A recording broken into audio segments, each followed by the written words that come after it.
नमस्कार दोस्तों, B positive के इस अंक में आपका स्वागत है। इन लाइनों को आपने बहुत बार सुना होगा, जाके पैर न फटे बिवाई, वो क्या जाने पीर पर आई। दोस्तों, आज रोज आप टीवी में, अखबारों में श्रमिकों की, प्रवासी मजदूरों की तस्वीरें देख रहे होंगे और ये देख रहे होंगे कि उन्हें किस तरह की पीड़ा हो रही है।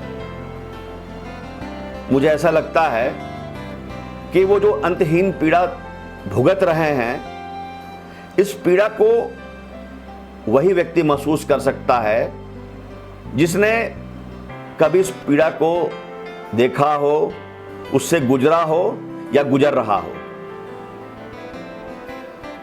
मुद्दा ये नहीं है कि इस मानवीय त्रासदी में मजदूरों को क्या अंतहीन पीड़ा हो रही है।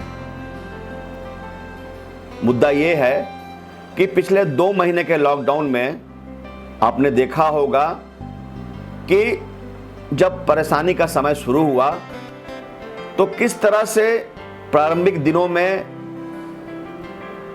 इन गरीबों की, इन श्रमिकों की परेशानियों को लेकर हिंदुस्तान के एक बहुत बड़े हिस्से ने, खासकर अर्बन इंडिया ने, शहरी भारत ने मजाक बनाना शुरू कर दिया।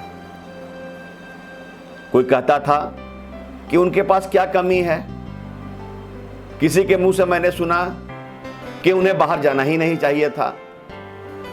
किसी ने कहा कि देखिए, ये लोग कहते थे कि हमारे पास खाना नहीं है, हम भूखे हैं, और शराब की दुकानें खुली तो ये लाइन में लग गए। दोस्तों, ऐसा नहीं है कि सभी लोग इसमें शामिल हैं। इस संक्रमण काल में बहुत सारे ऐसे लोग हैं जो अपने घरों से निकलकर पूरे समाज के पीछे निस्वार्थ भाव से खड़े हैं। हमें पता होना चाहिए, ये इवेंट का दौर नहीं, ये संक्रमण का दौर है, परेशानियों का दौर है। और इस दौर में हम अगर किसी की मदद नहीं कर सकते हैं तो कम से कम उसका उपहास नहीं बनाएं।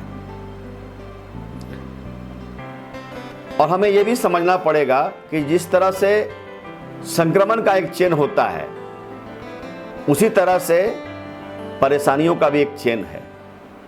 शुरुआती दिन में हम सभी लोगों को लगा कि ये परेशानी सिर्फ श्रमिकों के साथ है, हमारा क्या।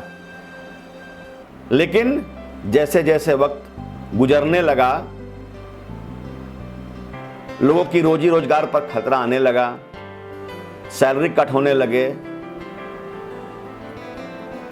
दुकानें बंद होने लगी और कब खुलेंगे इसके आसार नहीं नजर आने लगे। हिंदुस्तान के बहुत बड़े तबके में, जो कल तक इन श्रमिकों के साथ उपहास कर रहा था, उसे लग रहा था ये संक्रमण का दौर एक इवेंट का दौर है।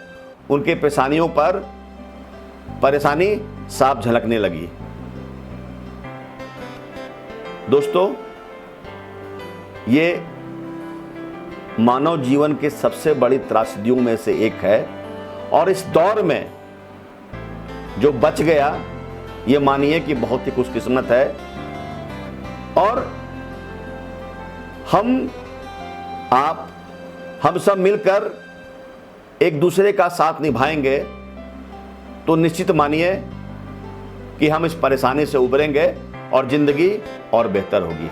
धन्यवाद।